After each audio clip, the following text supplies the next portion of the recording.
I'm sure we can. I can't. Whatever. I think it should Sarah, I've be. started it. Can you let me know? Maybe we You'll look good doing it, though? Yep.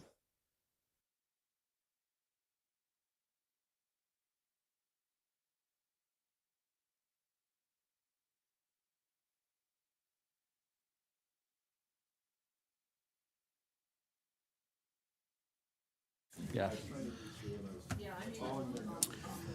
Okay, everyone, I see we're all back. I ask everyone to take their seats, and I'll turn to the clerk. Thank you, Mr. Mayor. So council is now sitting as committee of the whole to hear a presentation from our deputy treasurer on the water and wastewater budgets for 2024. Excellent. Sir, you have the floor. Actually, I'd like to start first. Oh, I'm sorry. That's okay, yeah. So this is the 2024 water and wastewater budgets. We presented this budget to the Pelham Finance and Audit Committee on January 31st, so we're happy to be here today to present it to council. I'm just going to go over the agenda, and then Usama's going to go over the presentation. So we're going to look at the 2024 water and wastewater budget overview. We're going to look at the historical averages for consumption and billing, and that's important because it determines the flows. The 2024 regional rate increases, the 2024 water and wastewater rates, the water wastewater reserves analysis, the impact to the households, and comparison to other municipalities. Okay, Usama, you have the floor. Thank you, Teresa. Through you, Mr. Mayor. So we're starting off with the overview. This is the same information, just condensed, that you have in your budget packages. So the water wastewater rates are charged to the users at the town of Pelham on a combination of variable and fixed basis. We have the long-range financial plan that's updated every 6 years by law, and we recently had that updated by a BMA management consultant. So you may hear long-range financial plan or a BMA study throughout my presentation. Just know that this is what I'm referring to. And that long-range financial plan, what it does is it looks at our water and wastewater distribution network, all of our costs, and what we need to maintain that. And based on those assumptions, it provides us some guidance as to what the rate increases need to be for the next number of years. The town provides water wastewater services, and although our costs are largely fixed, we do provide the billing at a variable component, which promotes conservation, and it's more equitable to our end residents. So here are some of the main things that have an impact on the rate setting strategy for 2024. Number one, well, I guess in no particular order, but regions approved rate increases. So they're some of our input costs into our budgets. Continued conservation, which leads to less water being consumed, so possibly higher rates to recover. As I mentioned, our costs are largely fixed. Rainfall throughout the year, which will have an impact on how much water we'll need to purchase and how much wastewater we'll need to purchase versus what we bill out. Capital requirements and reserve fund balances. So again, the status of our reserve funds, what the capital needs are over the next number of years. And then lastly, the operating costs to maintain the distribution system. So, just day-to-day maintenance costs, salaries, supplies, materials, contracts, things like that. So starting at looking at the historical averages. So this is for the purchase of water and wastewater that the town buys from the region. If you look at the chart, over the last number of years of costs have gone up as a result of the rate increases from the region. If you look at 2023, the budget versus actual column, you'd notice that we did very well compared to what we had budgeted. For wastewater, there's almost no variance, and for water, there's a small variance from what we budgeted. And the reason being that the region bills the town on a 100% fixed basis for the wastewater on a 3-year rolling average. Whereas water is a little bit more tricky. They bill us partly on a fixed basis, and the rest is based on the flows that go through or the water that we consume. Similarly, our rates for billing have also had to go up because our input costs have gone up. Again, drawing your attention to 2023, we did fairly well in comparison to what we had budgeted. So you would notice small variances in what we anticipated we would bill out and what we actually billed out. And these things, like Teresa mentioned, are important because they're good input numbers when we're setting the rate for the upcoming year and looking at trending what we need to budget for billing and purchases and consumptions and things like that. So this graph represents what we call the water loss, or really the unbilled water. So the orange line represents the amount in cubic meters of water that the town purchased, and the blue line represents the amount in cubic meters of water that the town billed. So you can see that the difference was about 13.4%, which is the water loss, or really your unbilled water, for 2023, which was a slight improvement from 2022. And for wastewater, the blue line again represents the amount of wastewater treatment that we purchased, and the orange line represents what we billed out. And here you would notice there's a slight increase from 2022. Again, no municipality is always going to have 100% what they purchase is what they bill out. There is some amount that is expected to be lost in the system and unbilled. There's a number of different reasons that will have an impact. Wet weather has a big impact on the wastewater and the inflow and infiltration. And 2023 being a wetter season as compared to 2022, that's part of the reason why you see a jump in that number. The 2024 region rate increases. So the pie chart to visualize how much of our budget at the town is made up of the cost from the region. So the green portion is the town's cost. Well, the pie chart is the overall town's budget for water and wastewater. The green is the town's own cost, and the brown is the cost from the region. So you can see from on the water budget, 35% of our costs are tied to the purchase of water from the region, which in 2024 is going up by 5.6%. On the wastewater side, almost 2/3 of our budget is tied to the purchase of water treatment, which is going up by 11.6%. So these increases have a significant impact on how we set our own rates. And this table just shows you the dollar figure of the information I showed on the previous slide. So for 2023, we budgeted $1.3 million to purchase the water from the region, and we're budgeting about $1.4 for 2024. And for wastewater, we budgeted about $1.9 for 2023, and we're budgeting almost $2.2 million for 2024. So that brings us to the 2024 proposed rates for the town of Pelham. So the draft budget proposes a rate increase of 6.5% for water, which is exactly what the BMA Long Range Financial Plan recommended in their 2023 updated study.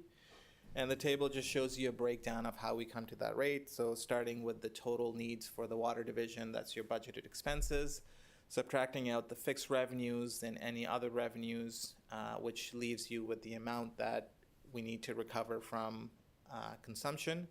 And then you divide that by the budgeted billing volume. That gives you the rate, which would be 2.011 per cubic meter in 2024, if passed. And this is the snapshot of the itemized budget for the water division. Again, we can come back to this at the end of the presentation if you have specific questions about any of the line items. For wastewater, the proposed budget includes a rate increase of 9.5%, which is exactly the same as the BMA study. And again, the same breakdown starting with the cost and ultimately ending with the variable rate, which would be 1.544 per cubic meter of wastewater. And that's just the itemized budget for the wastewater division. So as I mentioned, the BMA study looks at a number of different costs that we have for our water and wastewater divisions. And one of the items it looks at is the capital needs, and based on that, it determines the appropriate level of contribution that we should be setting aside in each of the reserves. So for 2024 draft budget, we've had to deviate a little bit from that recommended amount because if we hadn't done that, then the wastewater increase would have been, excuse me, significantly more. So instead of the 9.5 that we're proposing, it would have been 14.38 had we not adjusted the contribution. And the water rate increase would have been slightly more to 6.78. So just to further understand that, the numbers actually will probably make a little bit more sense. So the BMA study recommended $1,010,000 for water to contribute to the reserve and $507,000 to wastewater. However, what we've included in the proposed budget is $1 million for water and $361,000 for wastewater. So it shows you, again, not contributing enough to water by about 10,000 and reducing wastewater by about 146,000. And the number one reason for that variance, you may ask, because we just did the study in 2023, so why are we so far off? Is because when BMA does the study, they take into account a number of assumptions for cost increases in the future years. And the assumption that they make for the regional cost increase is about 5%.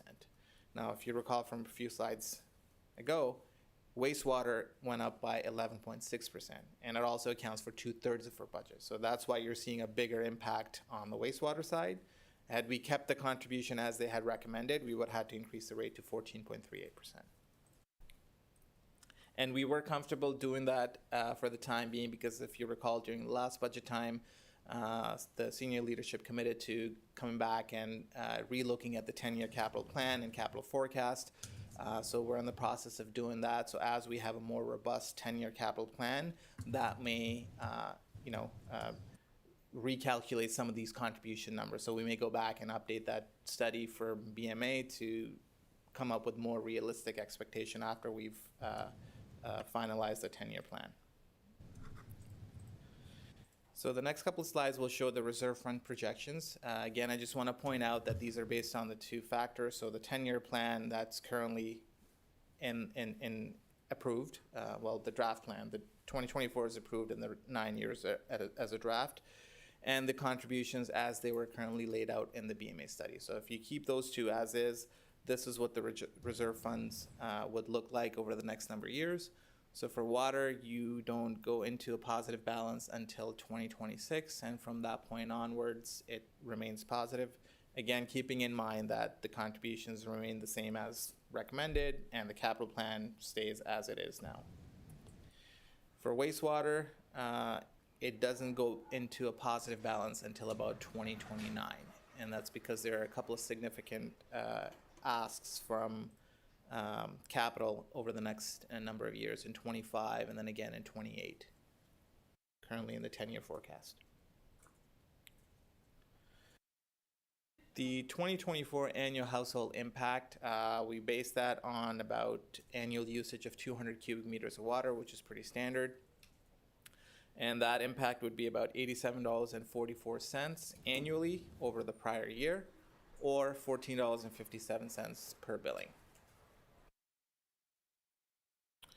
And lastly, I wanted to compare that to our neighbors within the region.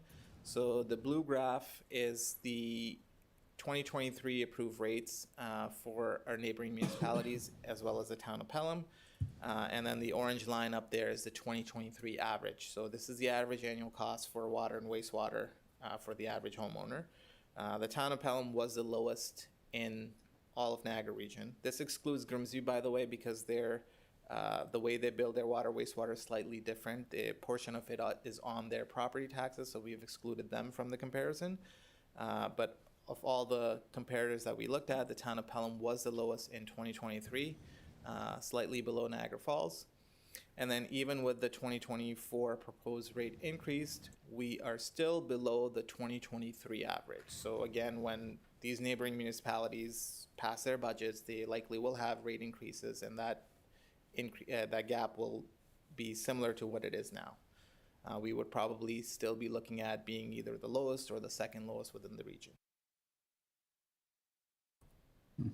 And that brings me to the recommendation that the committee receive the 2024 water and wastewater budget, presentation by the treasurer for information, and that committee recommend to council to approve the 2024 water and wastewater budget, increasing the water rate by 6.5% and the wastewater rate by 9.5% at their meeting scheduled for February 21st, 2024.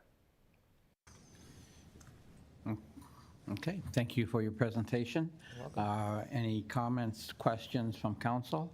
I'd just like to say that it looks like we have finally erased the effects of the 000 water increases from quite a few years back, and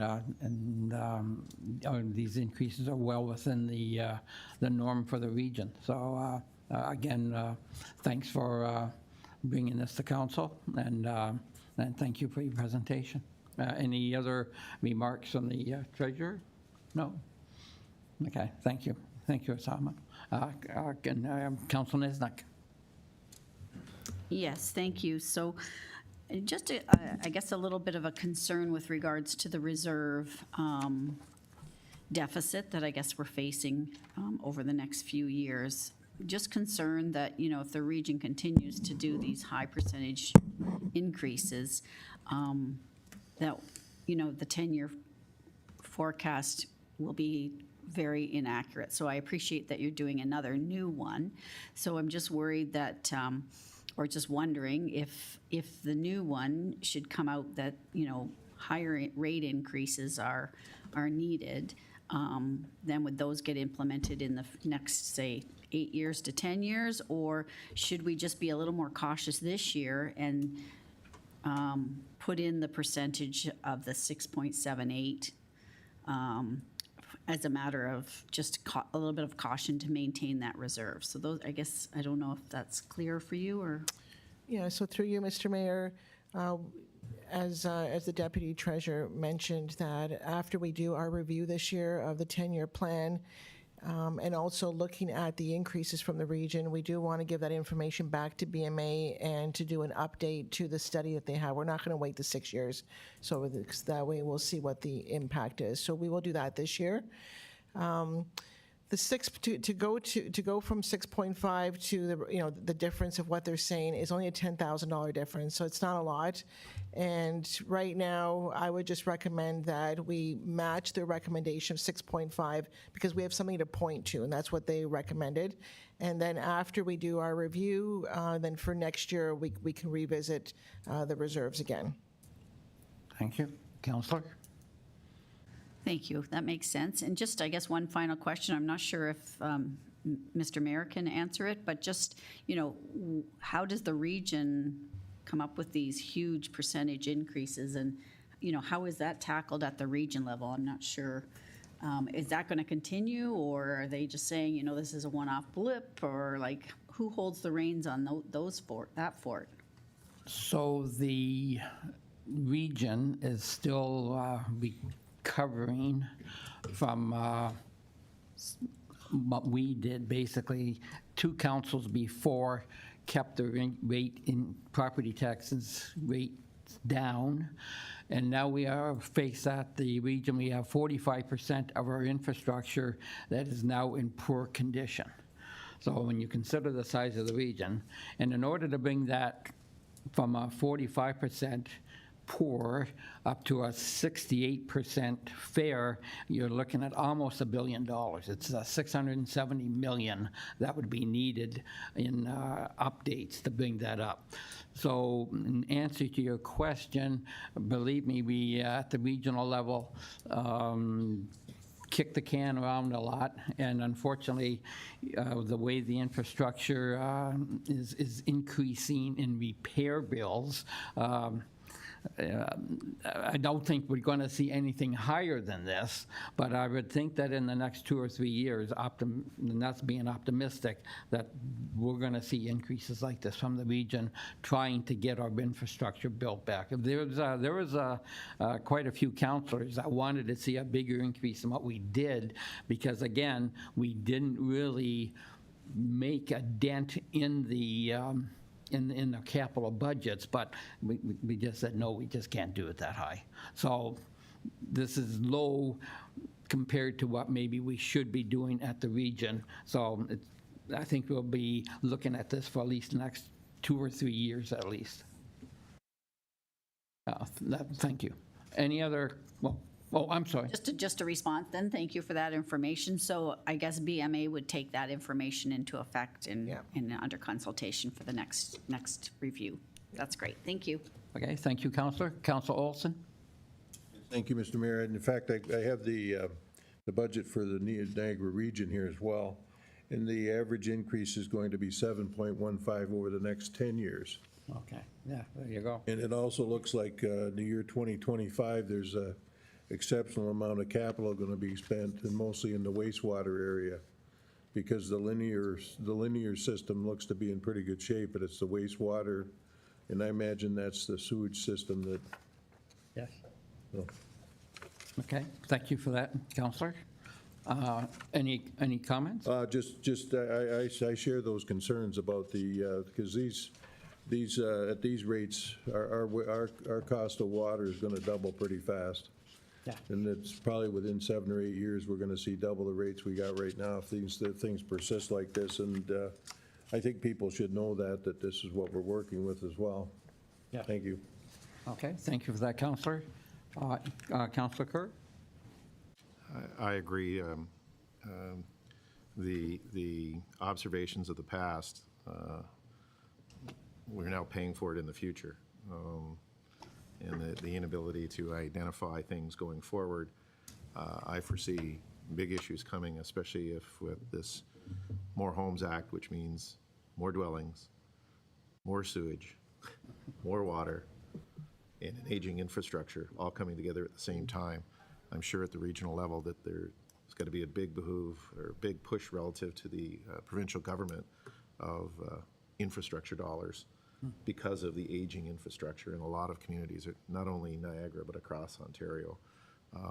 If things have to be fixed, we follow the news when we see aging water mains identified during severe cold spells, suddenly freezing, big leaks, massive repairs, something you don't want to have. And with climate change coming and well, I shouldn't say coming, it's here, but in that being the sense of the more severe storms and the more severe events, be they cold, hot, dry, or wet. Yes, we try our best, I guess, at the town level. I concur with Councillor Olson. You know, our percentages are likely going to have to increase. Water, a comment was made to me, but I've never been able to verify that the more it seems that we conserve water, the more expensive it becomes, which is somewhat counterintuitive to say, I've used less, but it costs more. Somehow we have to, we want to encourage water conservation, especially for treated water, as much as we can because it goes there, but it's I'm not sure how we're going to get around this, but it's the conundrum that you face, and I don't know how to defend it, but that's my point. Thank you, Counselor. Any other comments? Back to you, Counselor Kerr. Or, Counselor Olson. Mr. Mayor, question. Is there any, in our budget, and I don't remember anybody talking about this, I certainly didn't ask about it, are there any Bill 23 exemptions for wastewater, water and wastewater that should be funded from, that should not be funded from the rates? Is there any impacts from that? So through you, Mr. Mayor, is your question, like, do we have any of our capital projects being funded by the DCs? Yeah, Is that the yes. question? I think the answer is yes. Do we prefer the Will they growth? be impacted at all by the new rates for development charges, or? So they're part of the DC study, so they are impacting the new rates. Okay. Yes, they are. Okay, so that's another risk that we got then, I guess. Okay. And the other question I had was for the fixed asset management. Will that be broken down and show the rates, poor condition, very poor, all the way up to good condition? Is that what they'll result in? Yeah, that's ultimately all the assets would Okay, have and that, when yes. is that due? I don't remember the date for that. July 1st. Pardon me? July 1st. Thank you. Okay, thank you, Mr. Mayor. Okay, thank you. Any further questions? Councilor Eckert? Thank you, Mr. Mayor. This topic was discussed at the Finance and Audit Committee meeting, and Councillor Olson and Councillor Wink were there as well. And just on Councillor Kerr's point, one of the reasons why we bill on a variable and a fix for water is that's an area where residents can reduce their bill, even though our contribution or our cost of purchasing the water from the region is going up. We can control some of that because it's on the variable scale. So it was discussed, and the merits of having fixed and variable were discussed, and that's the biggest thing, is because it encourages conservation on each and every person's part. So just wanted to make that point. Thank you. Thank you, Councillor. Any other comments? Not seeing any. I'll call the vote. All those in favor? I see none opposed. Motion carries. Thank you. Thank you for your presentation, Osama. Thank you for having me. To the clerk. Thank you, Mr. Mayor. So I now have a motion moved by Councillor Hildebrand that the committee rise from committee of the whole and reconvene as council. Okay, thank you. All those in favor? Thank you. Motion carries. Moving back to our regular council meeting, I move to agenda item number 18. I have a motion moved by Councillor Wink and seconded by Councillor Olson. Be it resolved that the next portion of the meeting be closed in order to the public in order to consider the following. Do we have a closed session? We do not. So we will skip over that. The deputy clerk failed her tests again. So moving now to item 19, I have a motion moved by Councillor Wink and seconded by Councillor Kerr. Be resolved that council adjourn. All right. Confirming bylaw. Be it resolved that we forget about everything that just happened in the last 30 seconds, and that the following bylaw be read a first and second and third time and passed, being bylaw number 072024, to adopt, ratify, and confirm the proceedings of council for the town of Pelham at its regular meeting held this 7th day of February 2024. Thank you. And you're good with that one? For now. Thank you. All those in favor? Thank you. Motion carries. Thank you, Mr. Clerk. Thank you, Mr. Mayor. So now, item number 21, which today is my favorite, be resolved that the regular meeting of council be adjourned till the next regular meeting scheduled for February 21st, 2024 at 9 a.m. And that's moved by Councillor Olson and seconded by. Thank you. All those in favor? None opposed. Motion carries.